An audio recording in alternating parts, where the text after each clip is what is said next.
What is going on, you guys? My name is Rayge, and we are back today with another legendary roster overview in regards to where all the legendary characters rank right now in November 2022, and taking a look at all the changes that have happened, but as well as what to kind of look forward to. Because if you guys know this game, the meta changes quite fast, and you can have a completely different game really in the span of 6 months to a year. So that's why it's extremely important to not just be on top of the metas, but as well as which legendary trends are trending, the way characters are kind of developing in terms of importance as we kind of shape out the rest of the year, and as well as how it's going to be looking for really ultimately the release of Apocalypse. The saga really has changed everything in terms of the legendary characters that have come about, including the 4 legendary horsemen, but as well what that kind of means now for the game and all the different game modes, even a lot of the end game stages like raids.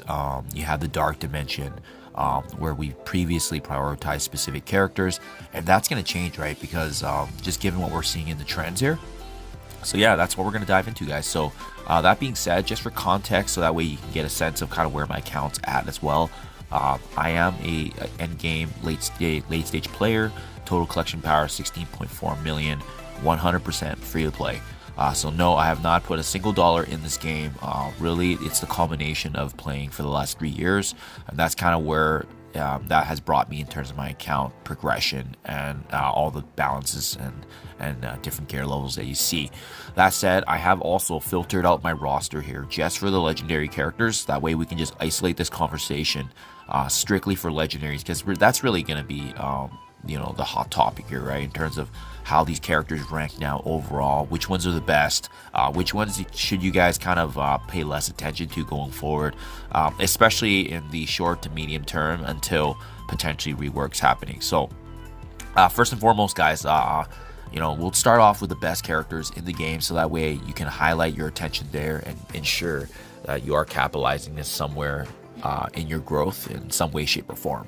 So first and foremost, in my honest opinion, I think the best legendary in the game is without a doubt Morgan Le Fay. Not only does she hold a strong presence right now in the arena meta, but for sure she is a lock-in character that is just utilized in all game modes. And when she came about with the first legendary saga being Pestilence, as well as the Scourge, that really did change the game in terms of what she brought to the table. Mainly her abilities, right? She has 2 very powerful abilities, and on top of that, all of her abilities does scale with HP. So without a doubt, I think she is going to be the most powerful legendary horseman now that we've kind of seen Archangel being confirmed. We still need to see his kit, but I really doubt it's going to be as powerful as kind of what Morgan has going on for her. So if you guys can get your hands on her, fortunately, her Pestilence Scourge has been run the most, so ideally most players should have her unlocked, and if not, the next running of her, it's going to be a great opportunity to take advantage. But it's really her that kind of started this trend in terms of the legendary characters, and now kind of what we're seeing with the sentiment with the horsemen. Next up, I think the second most powerful is going to be a toss-up, honestly, between Rogue as well as Red Hulk, being those 2 legendary horsemen as well. So we have Rogue here. Her special is one of the most devastating abilities in the game. She applies all these negative conditions at the very start of a turn. She has high speed. It really does impact and set the tone for the battle as well. But yeah, her legendary horseman team, being the Unlimited X-Men, are a meta right now in Cosmic Crucible. They're very powerful in war as well. But that's why it's a toss-up between Red Hulk, because I haven't built up the Gamma team, so I haven't really had a chance to fully test them, but I know how strong Red Hulk's kit is, and mainly with him being able to actually strip away and apply trauma, he can take away revives from the team, and as well as apply a unique condition, being the gamma radiation that's on the field, applying bleed and being unvoidable. It's gonna be interesting because we haven't seen the other impact of it where it always clears. That means there's gonna be another character coming into the game where that ideally is gonna be factored in to go against Red Hulk, and then that's why you bring in Red Hulk. But for sure, they're the meta right now. Those 3 legendary horsemen have kind of reshaped the way the game is right now, and they're all released this year too, which makes it even more influential, right? So that really leaves us now with really the remainder of the other legendary characters that have existed prior to this year. and kind of the reworks that have happened as a result of all these legendary horseman changes. And so out of this bunch, part of that OG mixture here, I think the best character, without a doubt, has got to be Omega Red. He is also one of the newer ones preceding the Legendary Horseman, but there's a couple reasons, right? He is just a crowd-controlling monster.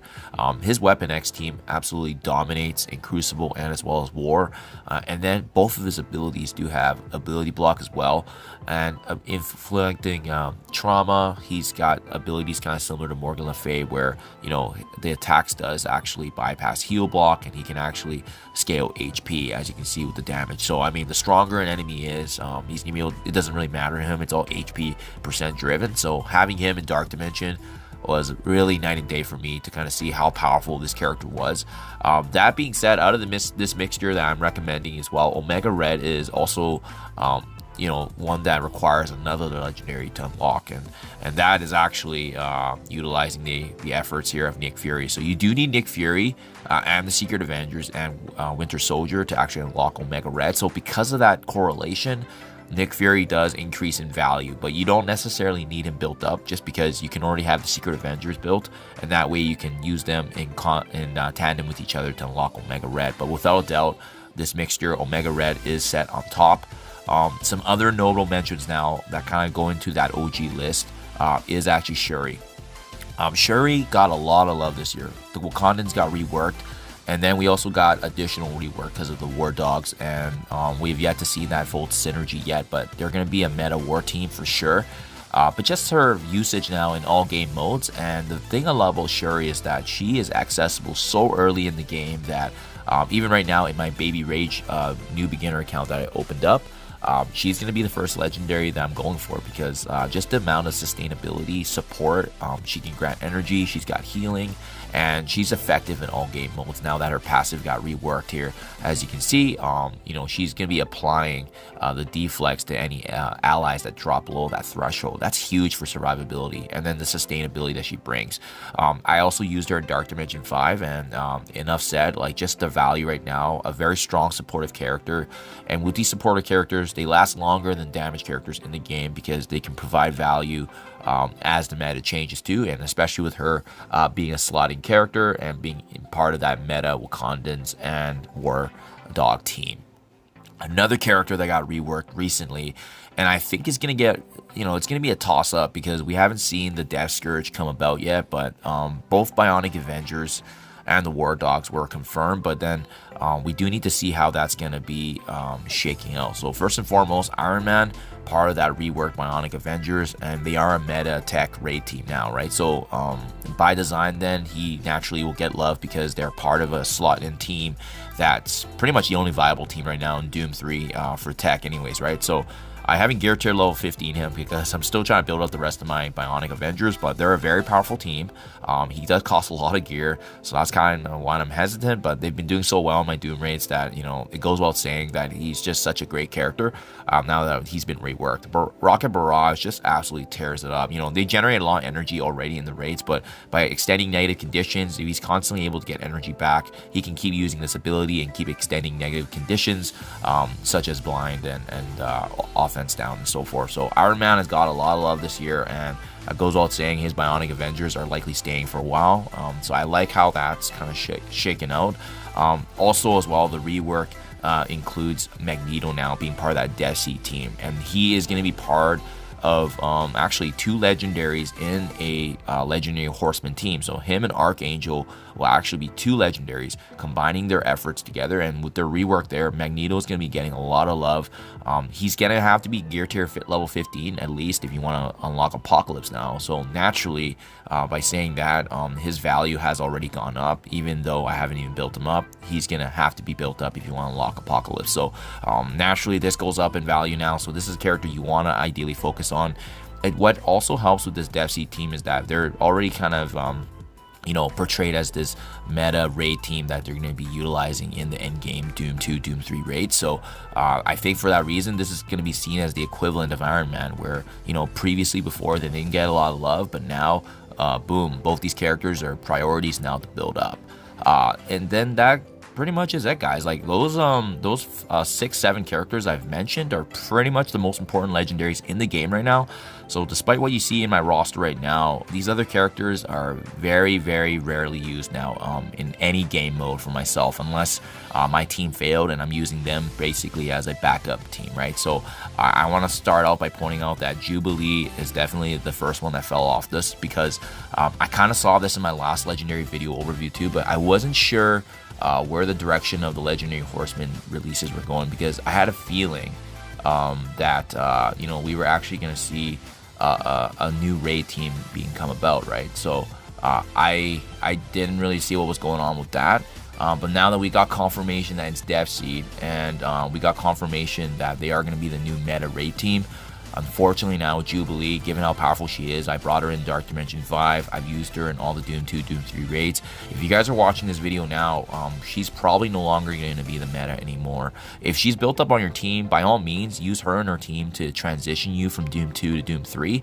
But by the time it's, you know, a couple months in, a couple months even after Dev Seed's released, I expect them to be the meta raid team, and for that reason, Astonishing X-Men is going to be pretty much a B team to cover up in raids, to assist with duties, but as well, like I said, it's unfortunate that a character and team gets that much love for their, you know, their purpose and fortitude, but then when you have a new team coming in and changing the meta, that unfortunately is going to be the consequence, right? They're going to be put on the back burner going forward until rework. So I would not recommend Jubilee anymore unless you guys already have them naturally built up, and then you can use them as a B team. But Magneto and the Dev Seed with Archangel is going to likely replace the raid meta.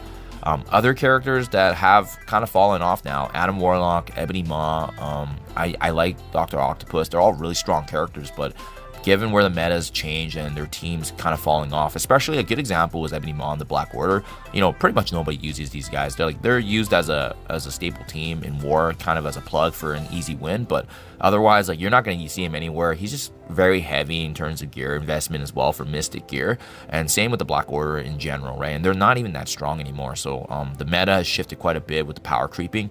Adam Warlock, I still think Infinity Watch is a top 5 team in the game, but he just cost a lot of materials and Mystic gear that can be elsewhere invested in those other characters I mentioned, especially Morgan Le Fay sharing the same gear as Adam Warlock. And for that reason, that's why it's very difficult to kind of, you know, put investment in a character like Adam Warlock when you have Morgan Le Fay right there as well.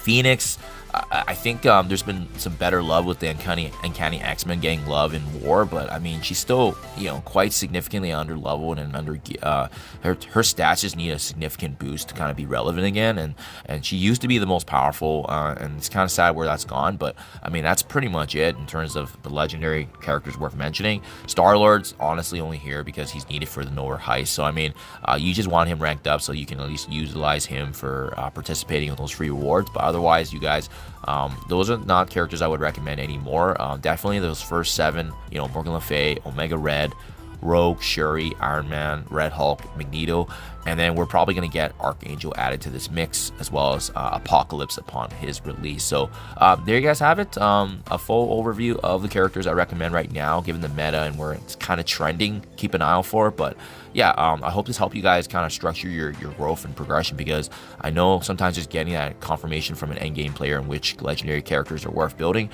can give you much clarity. So thank you as always, you guys. Do let me know what you think in comments below. I'm really curious if my thoughts also align with your guys' building and your thoughts as well. Thank you, and I'll see you guys in the next one.